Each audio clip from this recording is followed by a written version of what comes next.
Alright, so on the, let me scroll up so you can see what I'm doing. This review 3.3, we're going to start by graphing these 6 points. So number 1, it's 0, 5. So I'm going to go side to side 0 and then up 5. 1, 2, 3, 4, 5. That's where you put your dot. And what am I going to label that dot? A. Very good. Alright, same thing for B. We have -5, -4. So -5 is telling me to go left. 1, 2, 3, 4, 5. And -4 is telling me to go down. 1, 2, 3, 4. So right there, I need to put a B. Alright, for point C, I need to go right 7. So 1, 2, 3, 4, 5, 6, 7. And then up 9. 1, 2, 3, 4, 5, 6, 7, 8, 9. Oh, I lost count. Where was I? 1, 2, 3.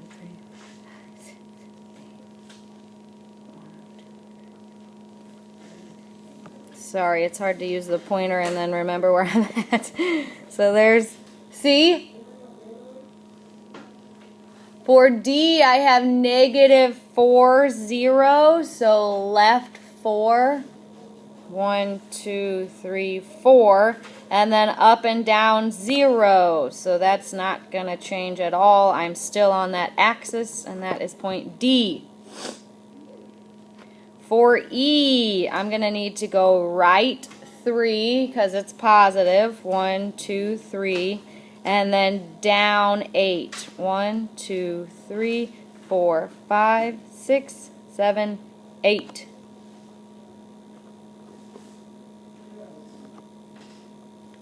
And then the last one, I need to go left 6.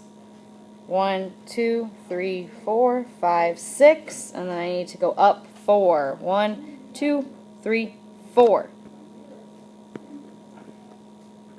And that's point F. So I'll leave those up there for a second. Do you guys have questions on any of those? There you go. Alright. The next section. Oh! You guys are going to have to help me out. Mine doesn't even have the points because it's the Word document instead of the PDF. So let me look at yours. We can still do it on the board. So you can't really count on mine. Actually, just give me 1 second, I'll add. Alright, sorry for the delay. There it is, right? That's pretty much what yours looks like. Is that mine's red? Okay. So let's look at G. How would you get to G? You're going right how many? 4. 4, and then you're going up how many? What? 2. So right 4 is a positive 4. Up 2 is a positive 2. Any questions on that one? Alright, here's H. How would you get to H?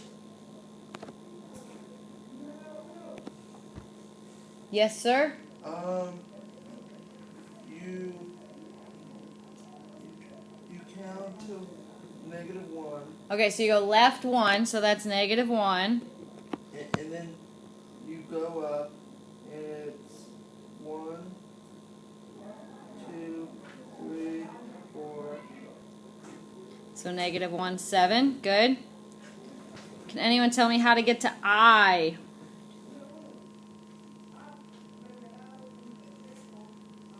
In the back? Yes, sir? Right, that's positive 8. Good. Down 3, is that positive or negative? Okay, so you have positive 8, -3.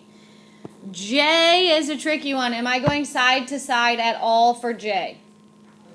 No, so you need your x value to be a 0. Then you go down how many?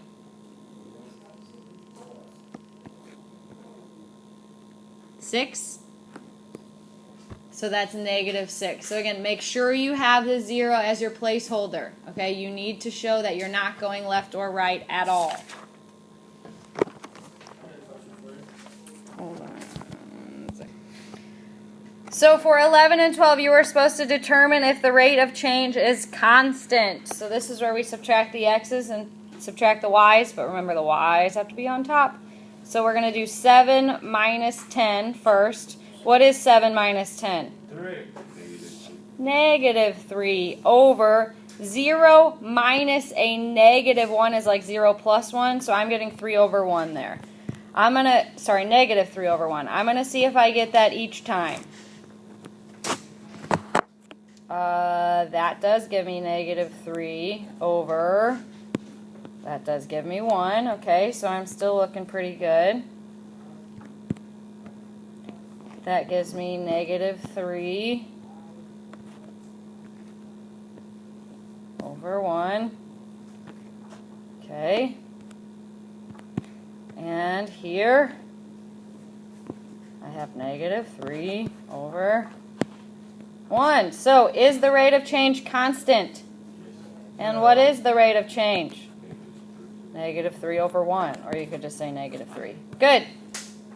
Alright, let's do the same thing back here. So I have 6 minus 2, that's 4, over 2 minus 0, that's 2. That's going to reduce to 2. So if the rate of change is 2 every time, then I'll say yes. If it's not, I can say no right away. That gives me 4 over 1. Does 4 over 1 reduce to 2? No, so the rate of change is not constant here. You can just simply say no once you know it's a no. Once you K-N-O-W that it's an N-O. No, it's a no. Questions? All right, here we're counting slope. Remember, when you're finding slope, you do the change up and down. That's your rise over your change side to side. So on number 13, you are going up 1, so your rise number is 1, and your run number is 1, 2, 3. So 1 over 3 is your slope.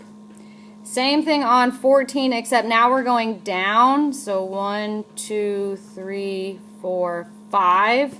So that's going to be a negative 5 over, where was I? Right here. Your run number is 2, and I went to the right, so that's positive.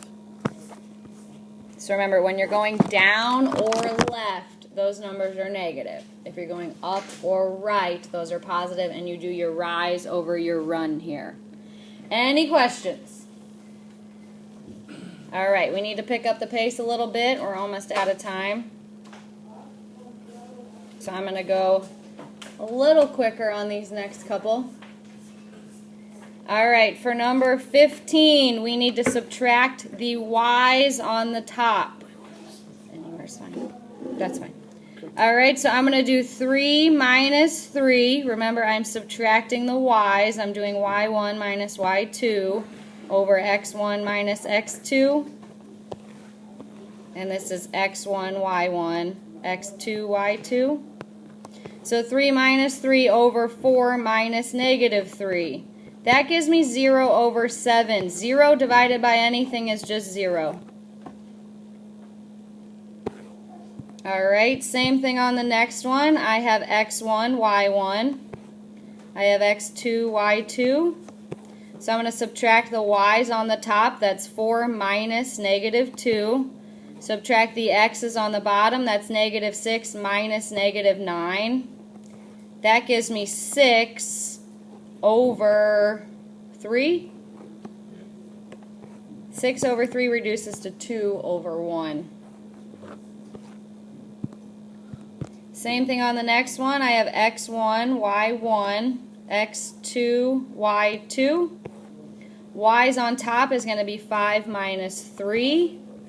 X's on the bottom is going to be 4 minus 3. 5 minus 3 is 2. 4 minus 3 is 1. If you want to reduce that to the whole number of 2, that would be fine. Alright, next one I have x1, y1, x2, y2. Subtract the y's first, that's 2 minus 1. Subtract the x's, that's 5 minus 3. That gives me 1 over 2 for my slope. Any questions?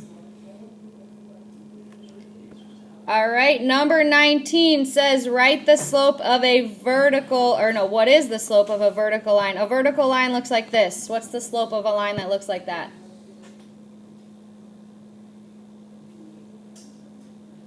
Do you remember? It's one of those special answers. Yes, are you raising your hand? Yes, it's a horizontal. What's the slope? This is a vertical line. The slope is either 0 or undefined. Undefined or Undefined. No, you tell me. I'm giving you the choice. 0 or undefined. What's the answer? 0. What's the answer? Undefined. Undefined. Very good.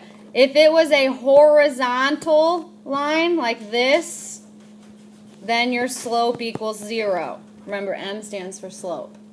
If it's a vertical line like this, your slope is undefined. I will tell you number 19 tomorrow is either going to be vertical, and you have to tell me undefined, or horizontal, and you have to tell me 0. You should study both.